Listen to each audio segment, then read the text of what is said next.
Hi everybody, I'm Dawn Meifert. Thanks so much for joining me on Here's the Deal. So it's official. The Ryan-Romney honeymoon is definitely over. The latest numbers for Ryan are devastating, and Romney, there's nothing he can do about it at this point in time. So let's go backwards in time here for just a second. So a lot of people thought that the 47% statement that Mitt Romney made was really what led to the surge that we're seeing on Obama's behalf these days. But a lot of polling, especially from Quinnipiac, is really showing a different story.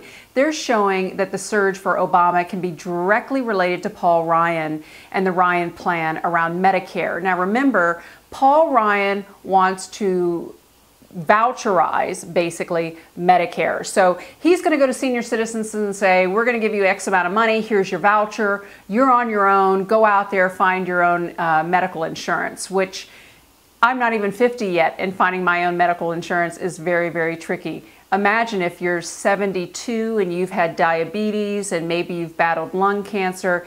You get the picture. It's a very, very difficult road, and seniors are understanding that. Now, originally, the GOP really surged ahead when Ryan came on board because they ran all of those disingenuous ads saying that Obama was going to cut $716 billion from Medicare. Well, he is, but it's not at the expense of the patient. It's at the expense of the provider, especially cutting overhead, repetitive tests. So Ryan's plan, his almost $720 billion cut, does come at the cost of U.S. citizens, and seniors have finally figured this out. So real quick, let's take a look at some of these numbers. This is really some staggering stuff in a 1 month time. The shift in Ohio has grown from 6 to 10. In Florida, from 3 to 9. Now, remember, just a month ago, Obama was down in Florida, one of the states that's a swing state. He was down in Florida among seniors over 65 by about 11 points. Today, he's up by 4. Same thing in the state of Ohio. Among seniors, he was down double digits. Today, he's up by 5.